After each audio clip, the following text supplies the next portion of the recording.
नमस्कार दोस्तों, आपके लिए हर दिन एक नई-नई कहानी ज़रूर लाते हैं, जो शायद आपको आसान भाषा में कहीं भी ना मिले और ना उसे समझ सकें।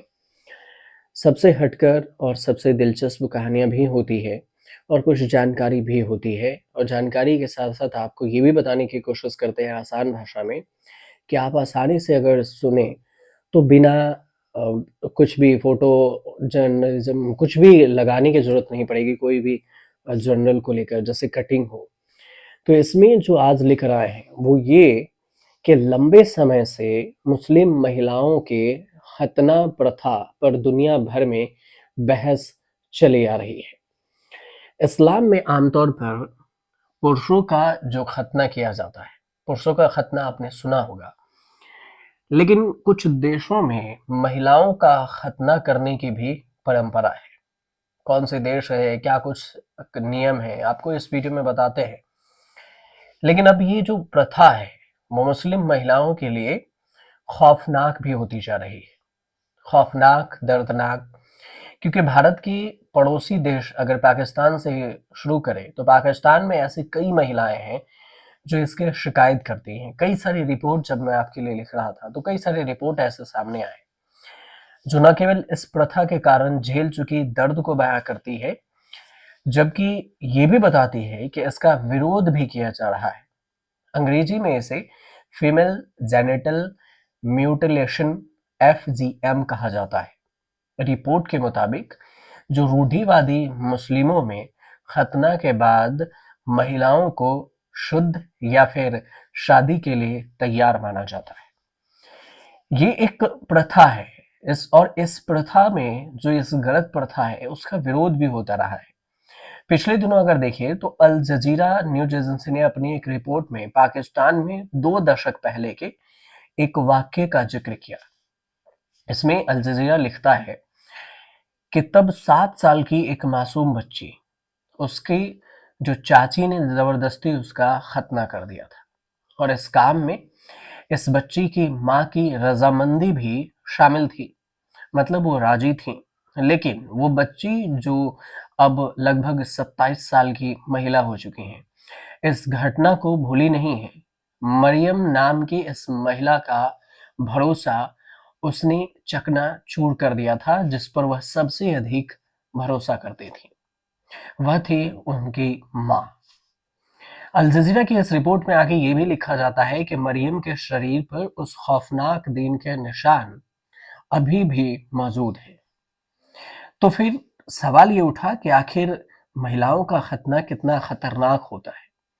महिलाओं के खतने में उनके जो क्लिटरस है उसको काट दिया जाता है और क्लिटरस को निकाल दिया जाता है। डॉक्टरों का इस पर मानना है कि खतना से महिलाओं में प्रजनन संबंधित जटिलताएं हो सकती है। अब इसमें प्रॉब्लम भी होती है, क्योंकि मानव शरीर के किसी भी अंग की तुलना में क्लिटरस में सबसे अधिक तंत्रिका अंत होते हैं और यह महिला शरीर का सबसे संवेदनशील अंग भी होता है। और जब इसे निकाल दिया जाता है तो फिर तंत्रिका तंत्र ही कट जाता है। मतलब जो न्यूरो सिस्टम है उसमें भी कनेक्शन हट जाता है। इससे संवेदना खत्म हो जाती है, सेंसिटिविटी खत्म हो जाती है।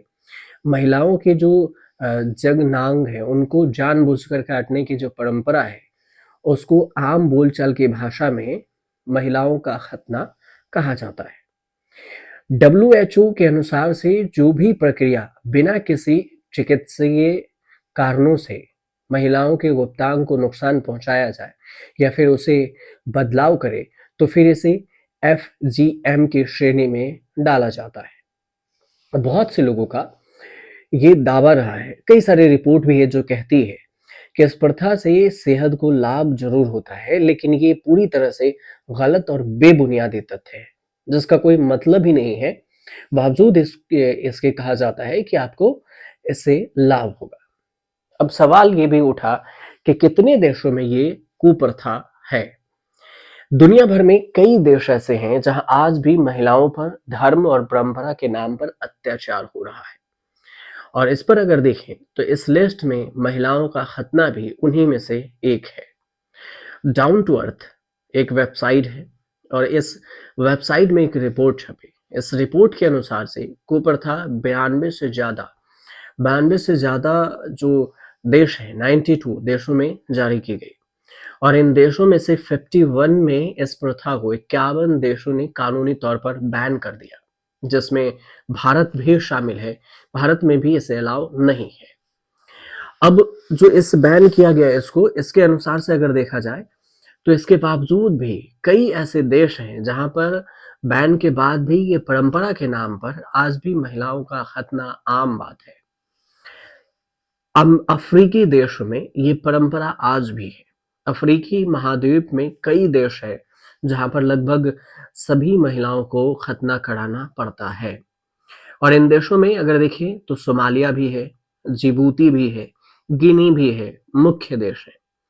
मिस्र ने साल 2008 में महिलाओं का खतना बैन कर दिया था, लेकिन आज भी वहां पर इस तरह के जो मामले हैं वो दुनिया में सबसे ज्यादा यहाँ पर देखे जाते हैं।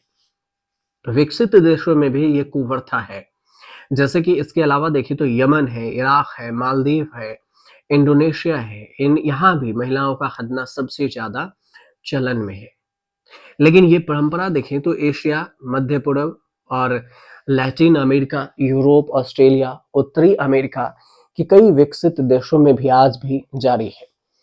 2020 में यूनिसेफ के एक आंकड़े आए और इस आंकड़े के अनुसार से ये पता चला कि दुनिया भर में करीब करीब 20 करोड़ बच्चियों और महिलाओं के जो जंगनांगों को नुकसान पहुंचाया गया, खतना किया गया। ये रिपोर्ट है।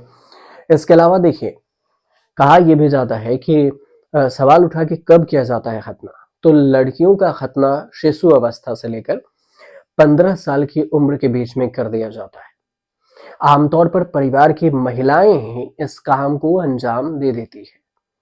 जितने देशों का नाम बताया उन सारे देशों में यही होता है।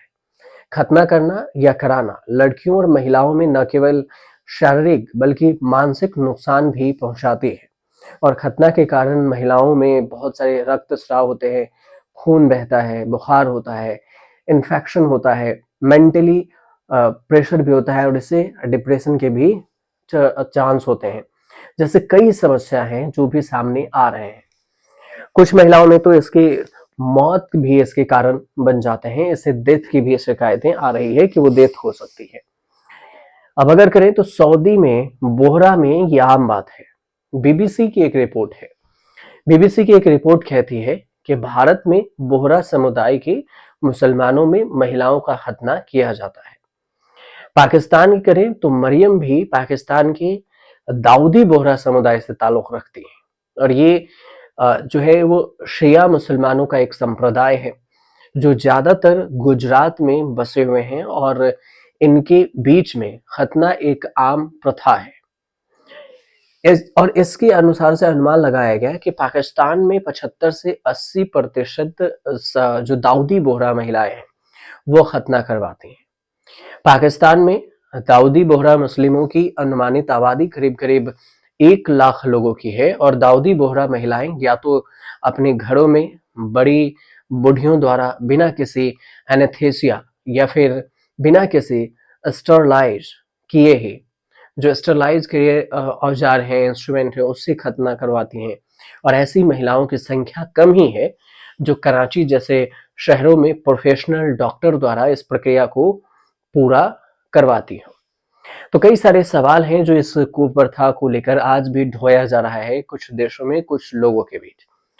यूएन के मानवाधिकार है और यूएन ने इसे मानवाधिकार का उल्लंघन भी बताया। यूएन संयुक्त राष्ट्र इस कुप्रथा को मानवाधिकार का उल्लंघन करार दिया और दे भी चुका है और इसे रोकने के बारे में और भी जागरूकता बढ़ाने के लिए 6 फरवरी को international day of zero tolerance के नाम से जीरो टॉलरेंस फॉर एफजेमिन मनाया भी जाता है और हर साल 6 फरवरी को दुनिया के कई देश इसका विरोध भी करते हैं और दुनिया भर के नेताओं ने इसे 2030 तक कहा गया है कि पूरी तरह से खत्म करने का वादा किया है।